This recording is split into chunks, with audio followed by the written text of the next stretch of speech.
time for the 49ers Rush Podcast.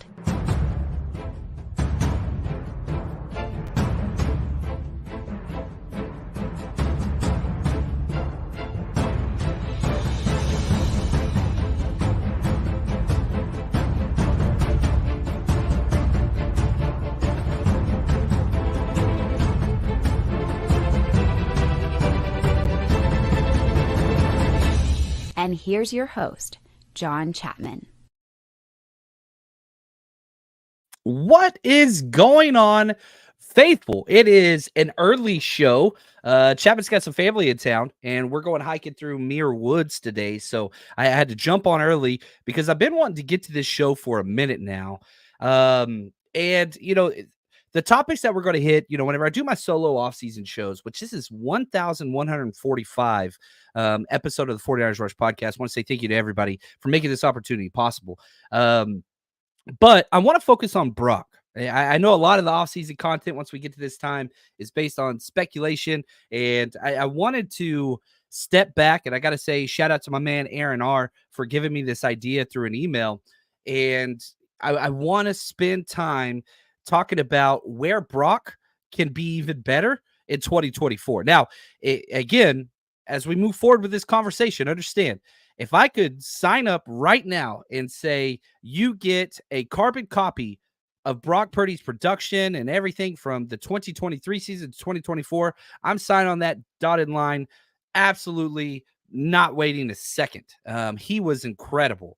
The things that Brock Purdy was able to accomplish, I mean, even in the Super Bowl, that dude came off the field 4 times in overtime in the fourth quarter and had the lead every single time. Every single time he walked off the field.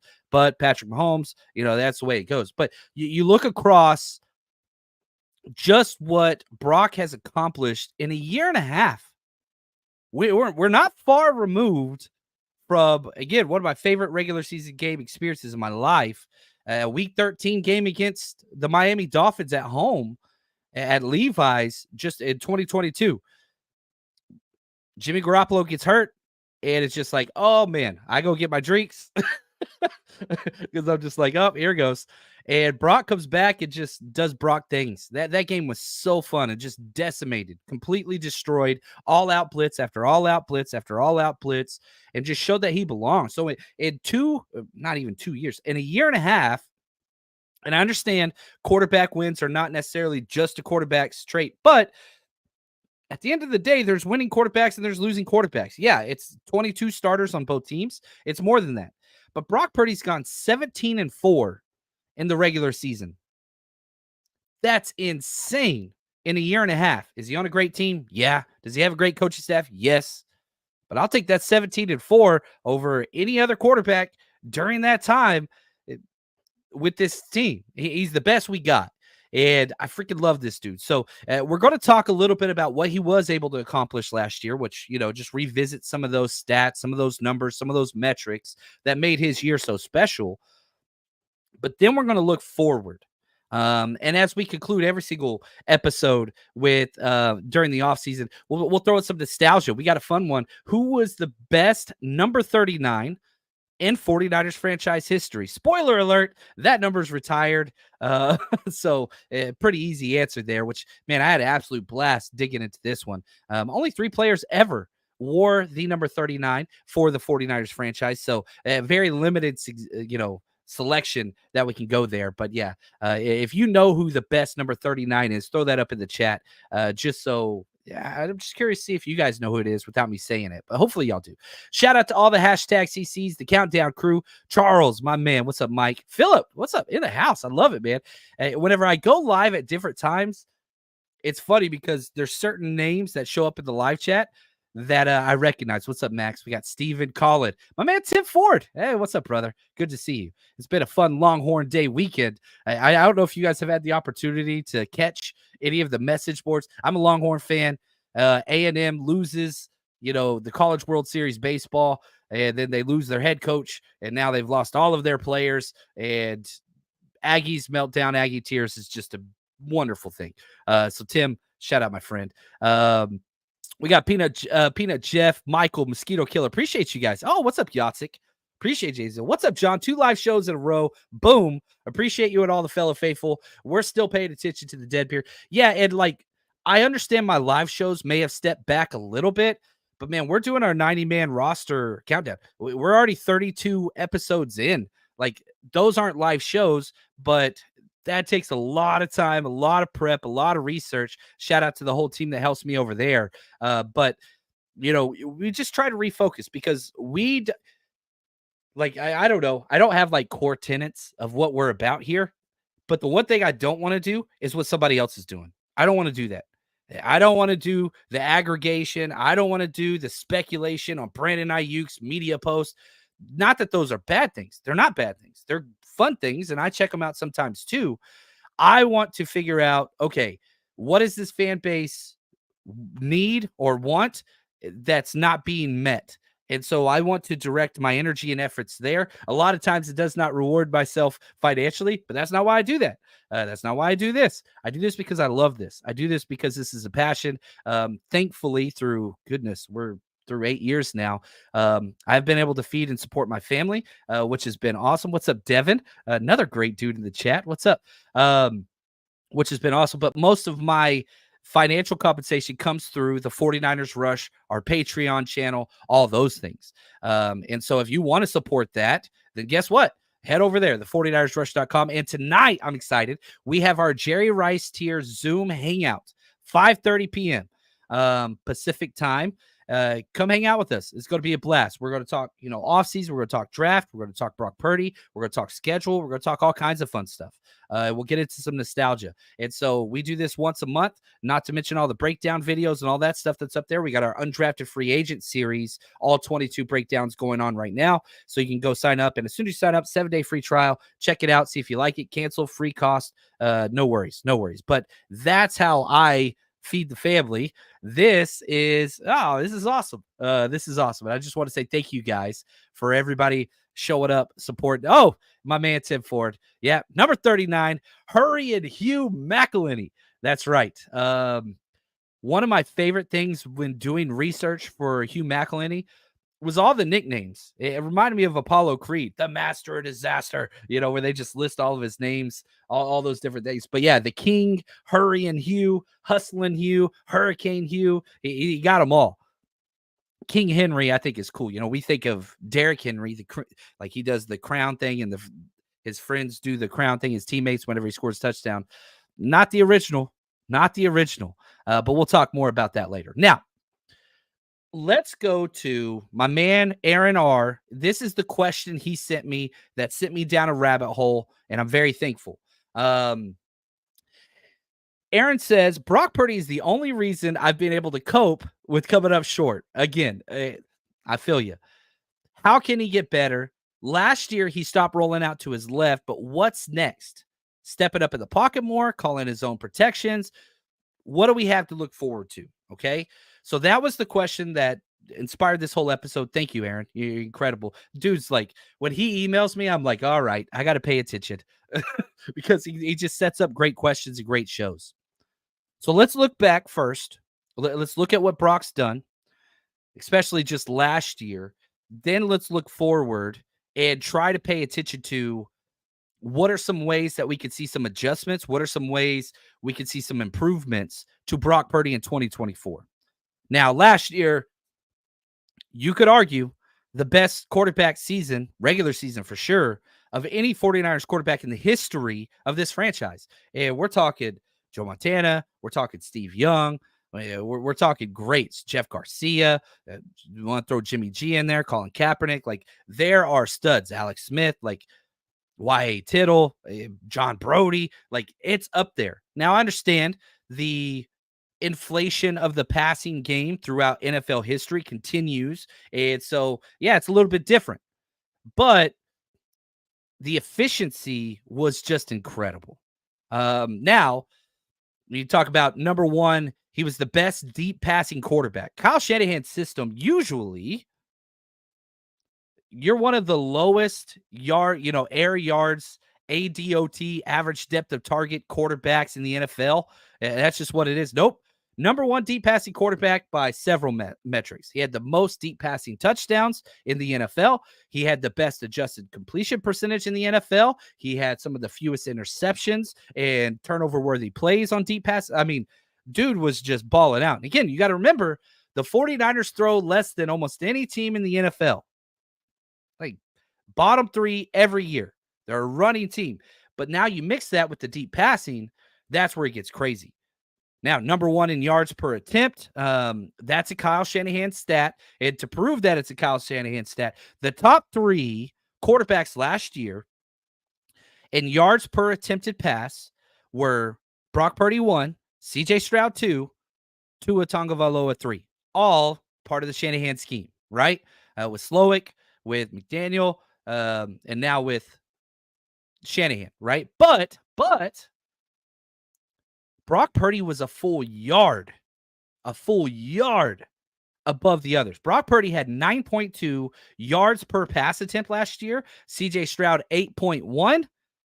CJ Stroud 8.2, Tua 8.1.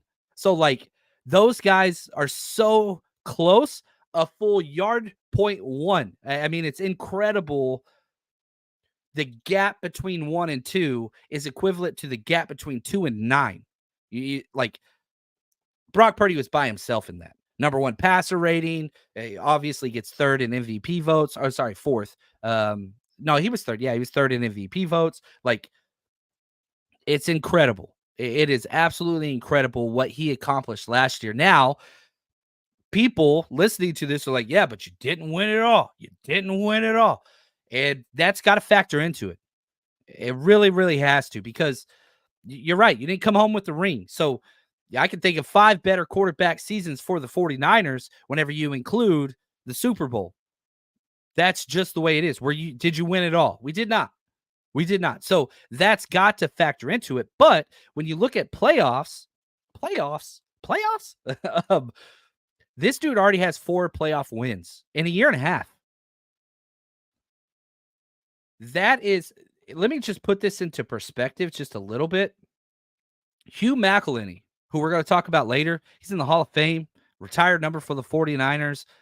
This dude played in 2 playoff games his entire career. He played for a long time. He played for 11, 12, 13 years. This dude played in 2 playoff games. He was a part of the $1 million backfield where all 4, that's right, there were 4 people in the backfield, the quarterback and 3, or the 2 halfbacks and the fullback in the middle. All of them are in the Hall of Fame. All of them. This dude played 2 playoff games. Brock Purdy already has 4 playoff wins. I understand quarterback might not be a winning stat for you. Don't care. Then don't bring it. If quarterbacks aren't a win stat for you, then don't bring up the Super Bowl. You can't have this and not that, right? And again, if you think, I'm not saying that anybody's saying this, you did not lose that Super Bowl because of Brock Purdy. That dude, again, was fire whenever other people were letting him down repeatedly. That dude was unbelievable throughout the playoff stretch, all those things. Now, his 4 playoff wins, guess what? This is what's crazy. The only quarterbacks in the entire NFL that are still active that have more playoff wins, victories, than Brock Purdy, Patrick Mahomes, Aaron Rodgers, Russell Wilson, that troll, Joe Burrow, Josh Allen. Just 5. There's 5 quarterbacks. This dude's been playing for a year and a half. He's tied with Matt Stafford, been playing forever, and Jared Goff, been playing for a long time.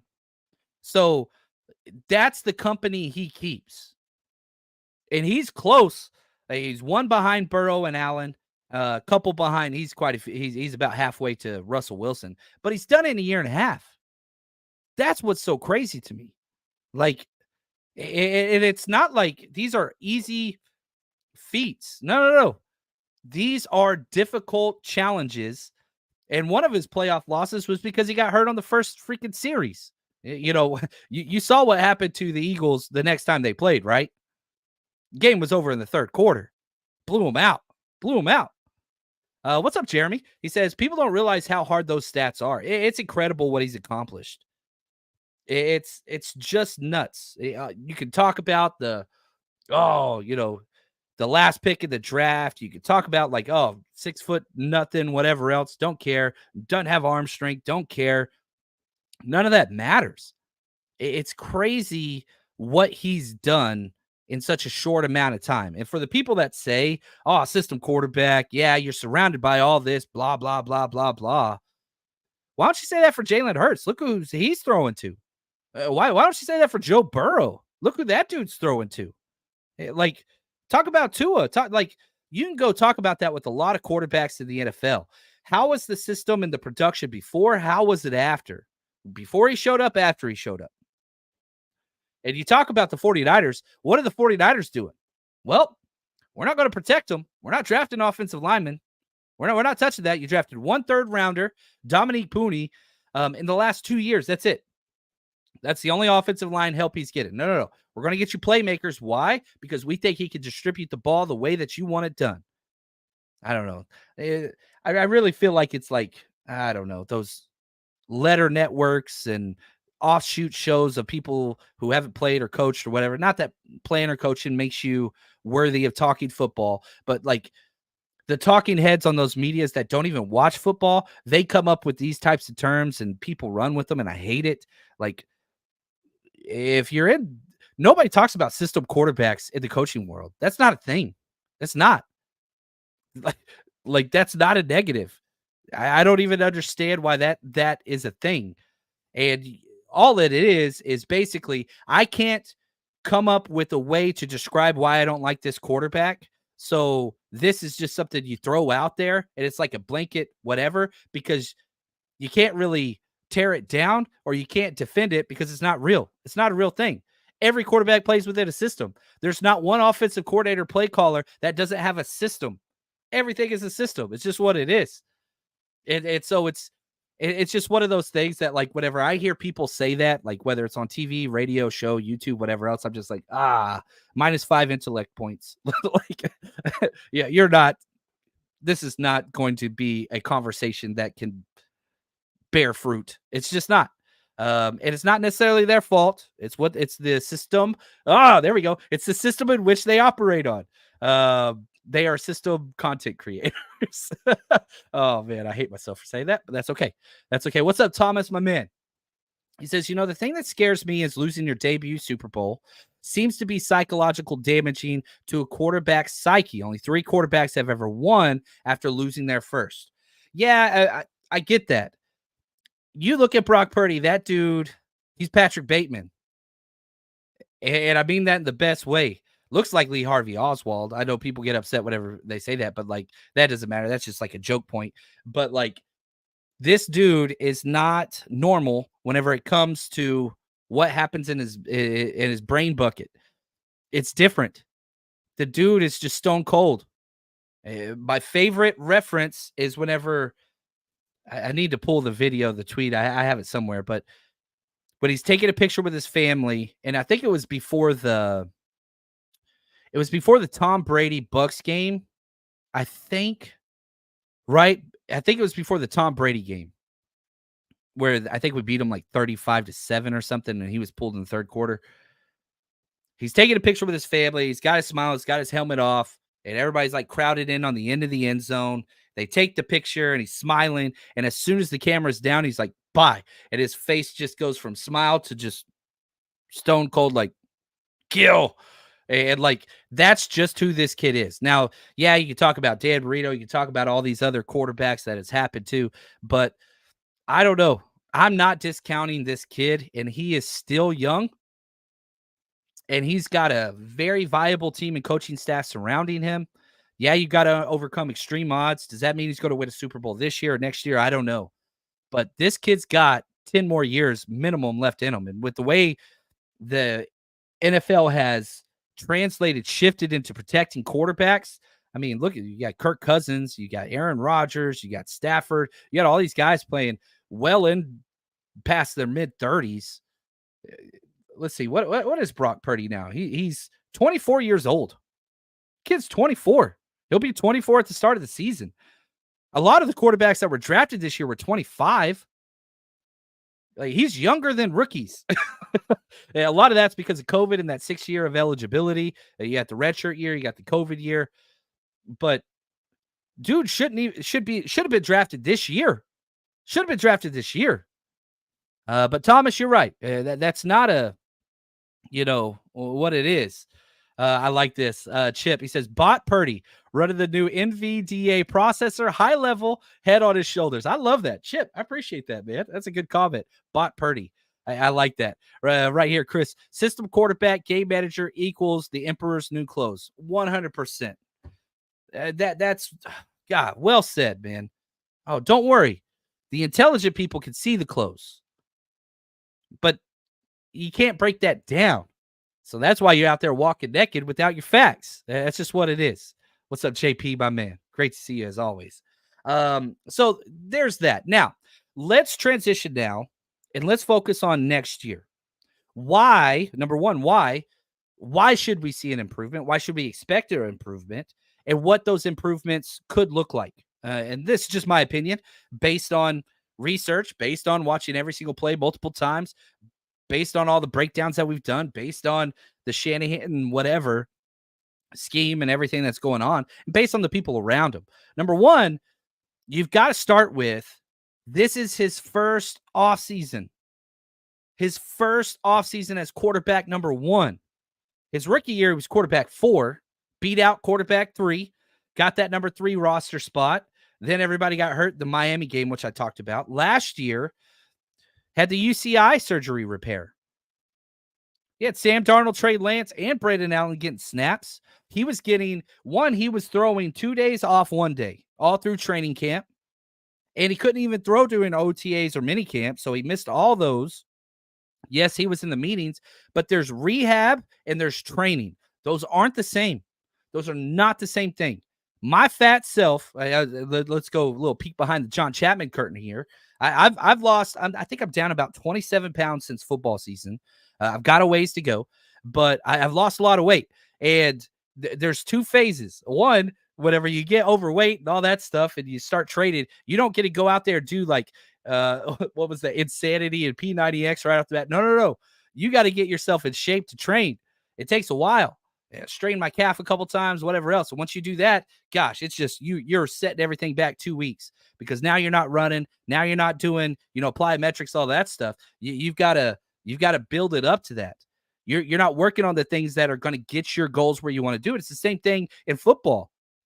Man, if you're not practicing, you're rehabbing.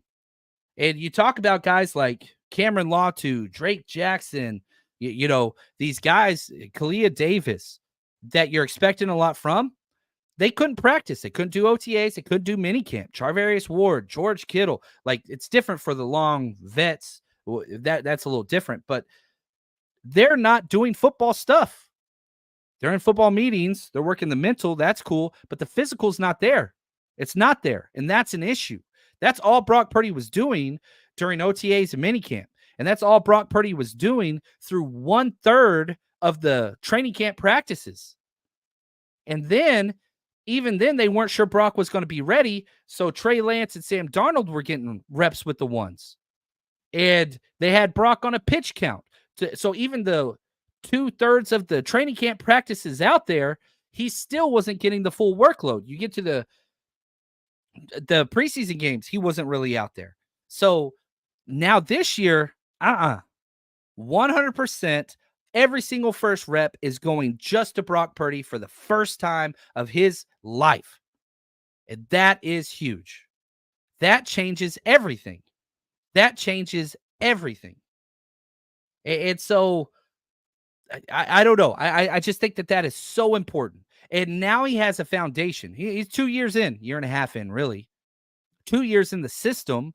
But the first half, he was in the system up to that Miami game. He was just running scout team. He was just out there willing and dealing backyard football, playing other people's plays. He's only been working in the Shanahan system for a year and a half since that Miami game. He's been firing nonstop, but now he's starting to understand. Now he's starting to get where it's supposed to go. Probably his best trait is his processing power. Brian Greasy recently had a quote. I'm going to summarize it. Probably one of the fastest processors I've ever seen in the NFL. Brian Greasy knows a lot about football. He was drafted to replace John Elway, right? I mean, that dude did a lot of stuff. Then he went down to Miami. It was one of the guys that, took over after Marino. Like, he's been around the block just a little bit. He kind of knows what he's talking about. You're talking about your guy, but, it's what it is. But I think that's huge. Now, on top of that, Brock Purdy has made very little dollars. Like, this dude has not made money in the NFL. I put out this tweet. Oh, man. Let's see if I can find it. I'm dumb. It was all 4 of the cap hits from the NFC West this year. And it's staggering. I'm still scrolling. I know it's on here somewhere. Goodness. Come on, John Chapman. Here we go. The NFC West starting quarterback cap hits for 2024 season. Stafford, $49 million. Kyler Murray, $49 million. Both of those, there's like a couple 100,000 difference there. Geno Smith, $26 million. Brock Purdy, $1 million. That's the cap hit against the team this year. Now, Brock Purdy, I believe in contract year players. Now, again, I know somebody's listening to this like, well, it's not his contract year. It's the end of his 3rd year. Next year would be his 4th year. That is correct. However, the CBA, you are not allowed to restructure a rookie-based contract until after 3 years have been completed. That's why I call this a contract year. Yes, he has a 4th year coming up. That's already under contract, and that's huge for spreading out the cap. That's going to be gigantic. Brock Purdy will still have a low cap here for 3 years after this year. There's 4 years this year. Then the next 3 years will be low cap year. I'm telling you right now. Look at Jalen Hurts deal. Look at Lamar Jackson deal. Look at who's Goldilocks, not Burrow, but the Chargers, Herbert's deal. Like that, the Niners are going to push back those cap deals to keep this team together as long as they can. But my point is this. Brock's already built an incredible resume. All he's got to do is just follow up. You mimic what you did last year or improve at all, woo. You're talking $55 million plus per year, which doesn't really matter. I wish people paid attention to total guarantees way more. Total guarantees divided by year by contract than the big number that's put out by the agents and Adam Schefter and Ian Rappaport. That's not that important. The important number is total guarantees divided by absolute years. That's what's important. Now, that will never be the focus because you got to get out a calculator and you got to look at it, and there's guarantees and there's total guarantees. So like that's even confusing and people aren't going to go through that. I understand that. It's easier to say he got 55 million. It's Fugazi, right? That's what that is. What the total guarantee is divided by the years and the salary cap implications built into that. That's huge. That's why you look at like Kyler Murray, man, 49 million. His contract's one of the worst contracts in sports. I would argue the 2 worst contracts in the NFL right now. Deshaun Watson, I think he's got 3 consecutive years because they 100% guaranteed his deal because whenever he was going through all that sexual assault, whatever, and like they sold their soul to get that dude, they 100% guaranteed that deal. And so now he has 3 consecutive years of $63 million cap hits, 100% guaranteed. Like that's the worst contract in sports to one of the worst people in sports. But whatever. The second worst contract in the NFL is Kyler Murray. You look at how they built that.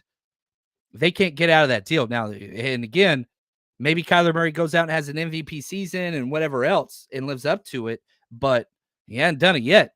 That dude can't play through the bye week.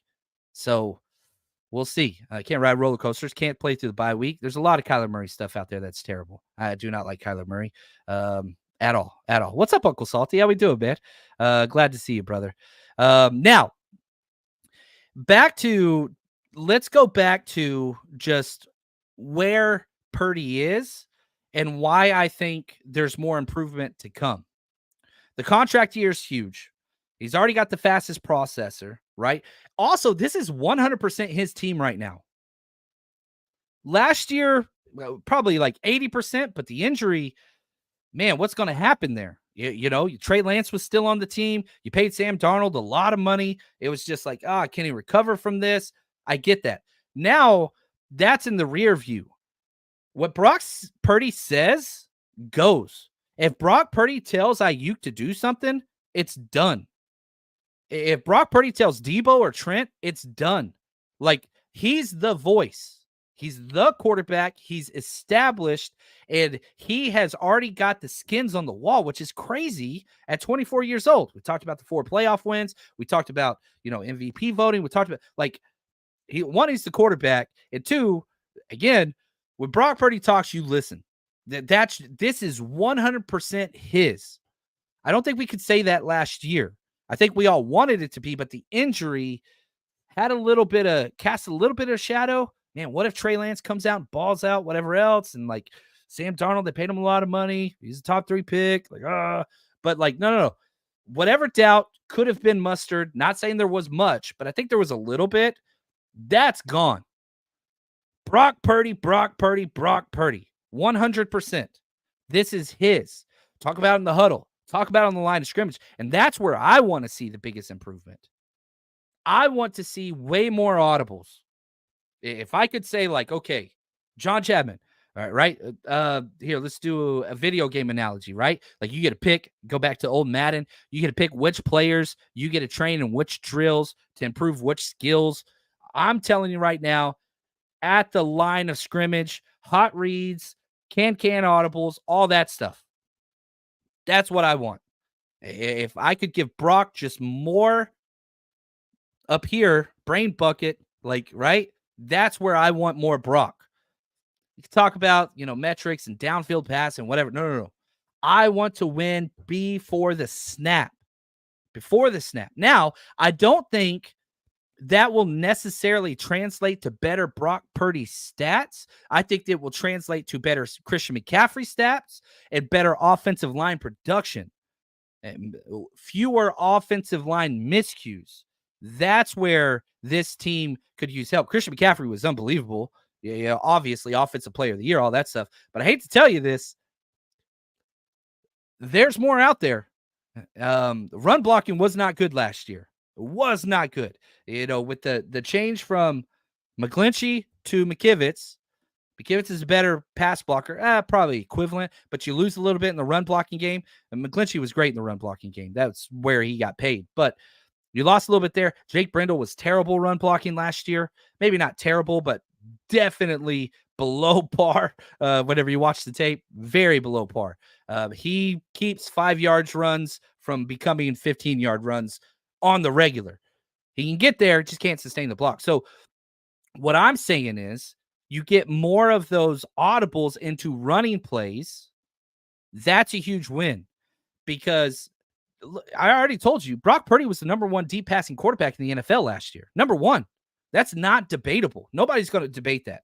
The stats, the video, the film, the whatever it is. Most touchdown passes, highest adjusted completion percentage, fewest turnover-worthy plays, and they don't throw the ball that much. So if you're going to keep loading the box, that's cool. He's already proven he can take the top off. I think we're going to see a lot more too high safeties, and I want to check to more runs. I want to check to more screens. I want to check to more delayed handoffs, whatever. I don't care. That's what I want, and that's going to show up for others. Brock Purdy was under pressure, 245 dropbacks last season. He had 618 dropbacks total, pressured on 245. That's 40%, 39.6%, but 40% he was under pressure. That's terrible. That's not good. That is not good. Now, if you could drop that number, whenever you know pressure's coming and you can call, you get out. Now, Brock Purdy's great versus pressure. I'm not trying to take away all that, but make life a little easier on your tackle, Colton McKivitz. Make life a little bit easier on Aaron Banks. Make life easier. How do you do that? Check out of those plays. Live with those 2 to 3 yard gains against all-out blitzes and whatever else. Get rid of the sacks. That's huge. Brock Purdy was sacked more than he should have been. He had 28 sacks last year. Not terrible. That's 25th in the NFL. All right. Not bad. But if you just change from 28 to 22, that's 6 less sacks. That drops you to 34th most sacked quarterback. Now you're out of starting quarterback sack range. You see what I'm saying? Like, if you could just cut back, that's 6 drives that will garner points more than likely if you don't take a sack. I think the NFL rate, I saw some number, it was in the 80%. When there's a sack on a drive, there's an 80+% chance no points are registered on that drive. Sacks are just so demoralizing. So if you can just escape some of those, and I think you do that at the line of scrimmage. Do that at the line of scrimmage. That's what I want to see. Now, also, this one's huge. Brock been at that gym more than Chapman has. He rocked up now. You can see it. Again, big difference between rehabbing and training. His first offseason throughout the draft, you got pro days, combine, draft, signing your contract. Don't work out too hard. You get injured before you sign the contract, you're in trouble. All right, now go on this Mr. Irrelevant tour. All right, now you got, like, you're not training. You are preparing for the draft. You're preparing for a 40-yard dash. You're preparing for a 3-cone. You're doing all that stuff. Not to say that's not important, but you're not doing what needs to be done to be an NFL quarterback, sad as it might be. Now, last year, obviously the injury, this his first time. Dude just got married. He's looking freaking jacked out there, baby. I think that matters. I really, really do. Because he's a smaller quarterback. Yeah, he's team quads, but he's not a big dude. What did he come in at? 6'1", 220? Yeah, he's built. I'm guessing he's probably at about 228 right now. Dude's getting big. And I think that could translate into, one, playing longer, absorbing hits. Not that you design that. I don't want to design that. But I do want to say I wouldn't mind him scrambling more, not necessarily call quarterback runs and what. That's all I'm saying. I'm saying the rollout plays where Brock Purdy gets mad crazy. I want to see him scramble more. I want to see him run forward more. You look at what he did last year in the regular season. He averaged 9 rushing yards per game in 2023, the regular season. In the playoffs, 24.7. Think about some of those key comeback wins versus the Packers, versus the Lions, and versus Kansas City. It was with his feet. I think that's an added element. I'm not wanting to take more hits, but I am wanting him to get upfield just a little bit more. And I think a lot of 2023 was, look, dude, don't get hurt. Don't get hurt. Don't get hurt. Protect the elbow. That's in the past now. This dude looks like he's been working out with Clubber Lang. You know what I'm saying? Oh, is that my second? That's my second Rocky reference. There we go. Oh, yeah, you got to keep it going, man. I was raised on Rocky movies. Sorry. My bad. I love Rocky movies. But again, I don't want design runs. I don't want, quarterback reads and all that stuff. No. But on some of those bootlegs, on some of those scrambles, on some of the busted coverages or whatever, or busted protections, look, dude, he can escape. He's got that quick area burst. Get upfield with those legs a little bit. I'm telling you right now, in some of those early games, I'm going to be taking the over on Brock Purdy rush yards. It's just, we made some money on that one last year. So I'm just telling you. It's what it is. So I think those are some of the easier things that I can put my finger on.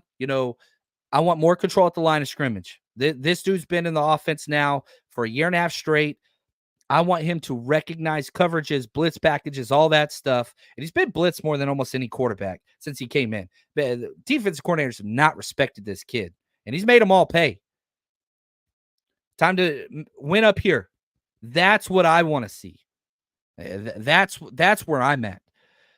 Sorry, I went off on a little tangent. I haven't looked at the comments in a minute. Let me scroll back up, man. Appreciate you guys. Thank you so much.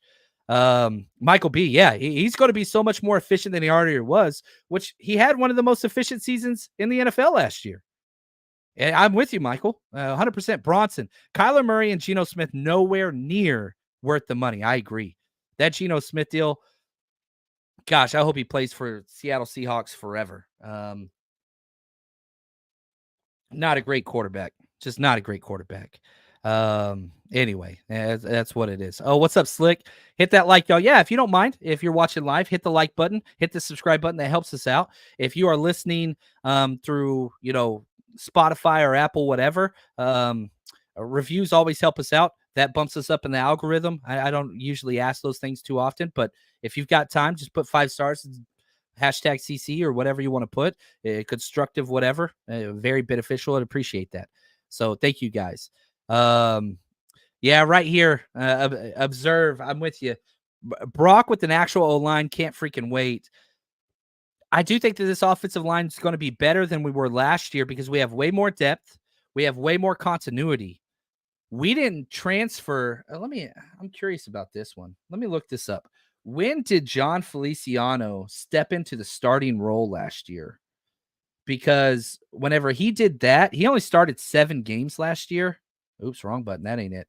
And whenever he did step in, everything changed. I will continue to say this. John Feliciano is our second best offensive lineman. And whenever he got hurt, the Super Bowl, that's when it changed. It really is. There and Drake Greenlaw. Yeah, Feliciano didn't start until after the bye week when we played Jacksonville. And that's when, golly, we went on we're coming off of 3 straight losses. Bye week, we put in Feliciano. That's the Jacksonville game, 34-3. 1, 2, 3, 4, 5, 6 straight wins. That dude changed some things up for us. He's good. So our offensive line's better. There's more continuity. That's huge. Obviously, everybody wanted, more linemen drafted, but it's what we got, and we're going to move forward with what it is. Salty, I don't know what Purdy needs to do to finally get some respect. He gets a lot of respect from football people. He really does. It's the talking heads on shows that don't watch football. And I don't even want to put their names out there, but like a lot of those people on like Fox Sports 1 and ESPN don't watch football. They get notes handed to them from an assistant and they go out and debate like their life depended on it. They don't know crap about football. They don't watch football. They just know what's going to piss people off. Okay, say this, and they go say that. Yeah, it's what it is. Right here, Thomas says, I was looking at the Watson yesterday by chance. I didn't realize Browns were 5-1 when he played. Yeah, I mean, the Browns have, I would say, the best defense in the NFL. And they've got a lot of, especially when Nick Chubb's healthy, like they've got a good O-line. They've got it. Like Browns got a good roster. This is kind of their last year before they're going to have to make a lot of cost-cutting measures for sure. Kawa Chipto, I like your name, Chipto. Once Brock is able to throw the 9, he will be elite. His arm strength should be better this year. It's not uncommon for arms to get stronger year 2 after the UCL. I think I said UCI. I think you're right. Yeah, Brock throws a catchable deep ball. We don't have a lot of guys that are just straight burners. Debo can't do that role. Kittle kind of can, but from the inside, it's different. Ayuk can. Cowade 100% can. I don't believe Pearsall can yet. I think the speed's there, but you never saw that ever at Florida. You saw a couple slot fades. That's not a 9, but that's one thing I want to see. Pearsall's development, but Cowing can. Cowing, that dude can fly. Danny Gray can. I'm just saying. You want the 9, Danny Gray's your guy. What's up, Mick? How we doing, man? Appreciate you, brother. Uncle Salty, Brock is the baby-faced assassin of the NFL. Yes, 100%. I love that, man. Right here, do you think Jake Moody will get better this year? I hope so. More consistent, a little less, kicks that just go 20 yards the wrong way. Kickoffs, too. Yeah, I'm curious to see if he's going to be handling kickoffs if you go to Mitch Wisnowski. Yeah, Oscar, Jake was 81% last year, needs to get up to the 90s. I would say my goal would be 85% for Jake. You're talking field goal accuracy percentage, I'm pretty sure. If he could just have a slight tick up, confidence is all I want. He's got the leg to make the long field goals. That's huge. But yeah, 85% would be my expected line. 90 would be incredible, but he's a sophomore. You know, it's his second year. Vince, what's up, brother? Says CC a little late. Always on time, bro. Always on time. Yeah, we'll see what that is. Right here, Yatsik. Third-year Shanahan quarterbacks are much improved. Ooh, I have not. That makes sense. I'm pretty sure that's when Matt Ryan won his MVP. Why not? It's time. I love that. Oscar, ask Goff what it's like to not have McVay in his ear, then needing to call audibles and hot reads and all that stuff clicking down. Yeah, it's different. One, how do I say this? I like Goff. I really do. I think Goff is a great guy. I think he's great for the community. I think he's a good quarterback. However, I don't want to. The dude's got the permanent dumb face award of the NFL. So I'm not sure quick responsive thinking is where he's at. If you pressure Goff, he's the worst quarterback in the NFL. He's not one that thinks on his feet. Dude runs like a baby giraffe. And I'm not trying. I love Goff. I don't mind him. I really don't. But his skill sets are not quick thinking. You go back and watch something about the sunset. He got asked a question on Hard Knocks about the sunset out in Los Angeles. And dude just looked like the dumbest dude in the world. Anyway, I digress. But hey, man, he's doing something right. The dude's winning playoff games. The city loves him. He's probably got like one of the most attractive supermodel wives in the world. So salute to you, Jared Goff. But yeah, it's not everybody's thing. You look at Purdy, processing is his skill. If you put Jared Goff next to Brock Purdy, you're like, yeah, that dude's the NFL quarterback. Jared Goff, 10 out of 10 based on looks. Dude's huge. He's huge. You look at Brock Purdy. How does Brock Purdy win? Processing. What did Brian Greasy say? One of the fastest processors I've ever been around. One of the fast. Oh, Aaron Rubin in a house. Thanks for the question that set up this whole episode. The franchise will depend on Purdy's ability to elevate the talent around him after he gets paid. When you see what he has done with Conley and limited reps, I think Brock will be able to do this. I think so too. And, once he gets paid, I still think there's 3 more years of low cap hits. You look at where Jalen Hurts and the Eagles are right now. They signed both their wide receivers to extensions this year. They paid another top-tier pass rusher this year. They paid 2 offensive linemen top-tier level contracts this year, right? That's 2 years after the Jalen Hurts extension. Like, there's room. There is room for that.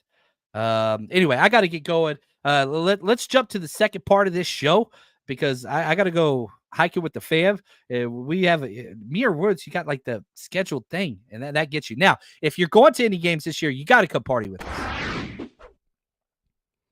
All right, 49ersRushRoadTrip.com is live. Tickets are available for all of our road trips this year. Just go to 49ersRushRoadTrip.com. Click here for tickets. Brings you to our landing page here, and you can see all the events that we're doing. And so once you pick an event, you just click on 49ers Bucks, scroll down. You can see our pre-party. You can see our tailgate. You pick what you want to do there. And right now, the prices are as low as they're ever going to be. They only go up. So we got early bird pricing till we sell a certain number of tickets. You can check out there. You get a QR code ticketing site, which we built ourselves, which I'm so excited about. 49ersRushRoadTrip.com. Go party with the faithful. All right, let's do some nostalgia.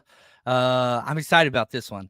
Number 39, that's what we're up to. The best number 39 ever in 49ers history. There's only 3 players. Hugh McElhenny got the number retired, but somebody played after him, which I think is interesting. Now, the first one, which there's not much information on, Dave Sparks wore in 1951. He wore 39. Only played 1 year at guard. Was drafted in the 15th round. Played 8 games. But he was the first to ever wear it. Now, Hugh McElhenny was the second player to wear it, but we're going to wait. So we're going out of chronological order. Eventually, he got the number retired, but it wasn't until after this player, Kermit Alexander, 1963 to 1969, had a 53 AV score over on Pro Football Reference, which is more than respectable. And Kermit, this dude, freaking awesome, man. First round pick, number 8 overall out of UCLA. He was the college triple jump champion. had 1 Pro Bowl with the 49ers. His best season had 9 interceptions. He was a cornerback in 1968. Started 90 games in 7 years. Incredible. 36 interceptions for the 49ers. Punt, kick returner, all that stuff. He led the NFL in kick return yards in 65. Just did a lot. 2 punt returns for a touchdown. Wish we could get that back. And after the Niners, like, he was great for the Niners, played for a long time. But after the Niners, he's still, this is kind of where he got famous, perhaps. He goes and plays for the Eagles, and he's, this is a little bit of a negative one, but he's not responsible. He was the guy that blew out Gale Sayers' leg that ended his career, which, terrible. It's football. It's what it is. If Gale Sayers played at today's time, he could have repaired it, came back, but, that ended his. Then Kermit goes on to be on the Lot Impact Trophy committee that picks, the biggest, most impactful defensive player, which is really, really cool. NFLPA named him the Alan Page Community Award winner for his work in the community. He's one of 2 49ers to win the award. Anquan Bolden and Kermit Alexander. Those are the only 2. And also in the courtroom, one of the 15 plaintiffs that overturned the Rozelle rule. You guys remember Pete Rozelle? Which basically created modern day free agency. The old rule under Rozelle was if you signed a free agent, you would have to compensate the team you signed him from, and you wouldn't know until after a year. So teams stopped signing free agents. They wouldn't do it because, they lose draft picks, money compensation, other players, and they wouldn't know until a year later. So it was an antitrust law. He was one of the 15 players that were member of that to overturn it. This gave players more freedom to change teams afterwards, to get more money afterwards, and all those things, which is a huge positive. So shout out to Kermit. And maybe my favorite thing about him, Kermit wanted to adopt a child from Haiti, goes down to Haiti to adopt a child, finds out this kid's got 4 siblings. So what's Kermit do? He adopts all 5, baby. Adopted parents for the win. I know it's not easy, but it's very important. And so absolutely incredible. That's Kermit. Now, once he was done playing in 69, they didn't give his jersey to anybody. And then they retired number 39 in 1971 in honor of Hugh McElhenny. And so they kind of retired a bunch of numbers at once. And they started the 49ers Hall of Fame. And, he's one of the inaugural members and all that. Hugh McElhenny, not Kermit. But it's kind of interesting because usually when you retire a number, nobody wears it after you.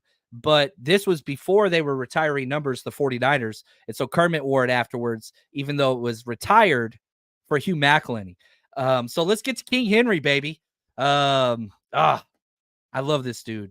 It's been fun because, we're just going chronological or numerical order. We started at 0. We're up to 39. A lot of the 30s are the $1 million backfield. John Henry Johnson, Joe Perry, Hugh McElhenny, Y.A. Tittle was earlier, but still, he's part of that. Hugh McElhenny was 1952 to 1960. He's an NFL Hall of Famer, 6 Pro Bowls, 2 All-Pros. He's part of the all-1950s decade team. He had his jersey retired in 1971 after Kermit was done with that number. Like I said, part of the $1 million backfield, all 4 of them made the Hall of Fame, which is crazy. The King is my favorite nickname for him, but Hurricane Henry was probably the more used name. NFL Network, I found this cool article back. It's so fun digging into this stuff. I feel like I'm like a sleuth. My Encyclopedia Brown, like middle school self, is like, ooh, let's learn. Somebody got that reference, hopefully. NFL Network named him the 4th most elusive running back in NFL history back in 2017. Now, obviously, things changed from there, but the thing that stood out to me most, and you can go look up Hugh McElhenny highlights. There's some on YouTube, and it's incredible. There's no all 22, but it's really, really good. You can't even find all 22 on YouTube nowadays. NFL take that down, but elusive, man. Like, you had Joe Perry, who was probably the fastest person in the NFL. That dude was your fullback, and he ran straight. Like, A gap, B gap, boom, just right up the seam. Hugh McElhenny was more, and the reference, I don't know, he was the Reggie Bush type. He was the elusive, cut, run sideways, juke, hop, stiff arm, cut backwards, reverse the fit. That's what he was. He was highlights and electricity and just home runs. So fun. In 1 year, his rookie year, by the way, he had the longest punt return in the NFL for a touchdown. He had the longest rush attempt for a touchdown, and he had the most yards per carry in the NFL. This dude was just a big play waiting to happen. Played with the 49ers for 9 years, 99 games. Missed 9 games in his entire 49ers career, played a lot, separated his shoulder 1 year after 6 games. And here's what's crazy. The 49ers were considered at that point to be the NFL favorites. Separated his shoulder, team fizzled out. So much so, he only played 6 games out of a 12-game season, still was an all-pro, still named all-pro, played half the season. Dude was killing it. 50 touchdowns with the 49ers. When he retired, he had the 3rd most all-purpose yards in the NFL, which is incredible. In the Hall of Fame, whenever he was inducted, the quote that the NFL Hall of Fame attributed to him was, Hugh McElhenny was to pro football what Elvis Presley was to rock and roll. The dude was energy and excitement, entertainment. That's what he brought. Did have some controversy attached to his career, which I didn't want to leave out. You know, it's so funny. You talk about, you know, the NIL and college pay and all that stuff and how, it's ruining, blah, blah, blah. Man, you go back. Hugh McElhenny was getting paid at the University of Washington. This is a huge controversy back in the day. Back in, I think it was 2004. Yeah, 2004. He's well along in years. He came back and, you know, did a whole piece about how, I was getting paid the whole time in college and that he had to take a pay cut to go play for the 49ers. He was getting over $10,000 a year playing for the University of Washington, you know, free cars, free clothes, money given to him, all that stuff, which was illegal. And then he goes to the NFL and his first year makes $7K. So he had to take a pay cut. But it is funny to me when people are like, ruining college football, like all these old hats. And I'm just like, man, y'all don't remember the Pony Express. You guys don't remember. It was everywhere back in the 50s and 60s and 70s. It was everywhere. It's always been there. It's just brought to the surface now. That's the only difference. It's not like it hasn't been happening. Now it's just up front. And I don't think that that's a bad thing, personally. But yeah, if you're a Hugh McElhenny fan, NIL before the NIL was a thing. Now, even after he was through playing football, broadcast games for the 49ers from 66 to 72.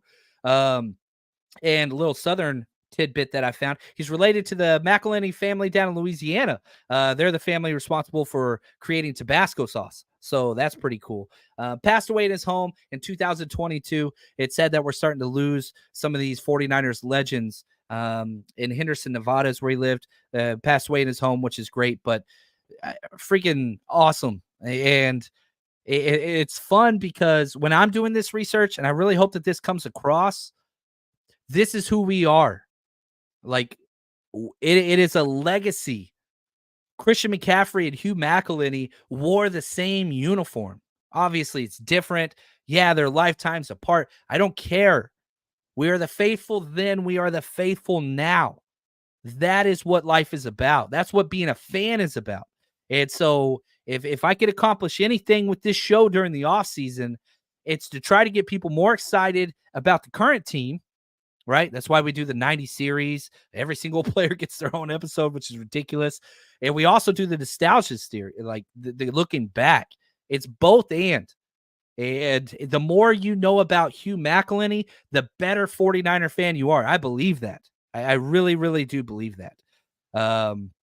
So anyway, you guys are the best. I appreciate, I went long. My wife's going to get mad at me. Hopefully not. I'm going to go hiking through Muir Woods. You guys are the best. We got more shows coming up. And again, if you haven't checked out our 90 episode series, Countdown Players, I think we're a third of the way through. We've got about 30 some odd done. We're about to break the 60s into the 50s. So go check that out and appreciate you guys. Thank you all so much. And until next time, stay strong, faithful.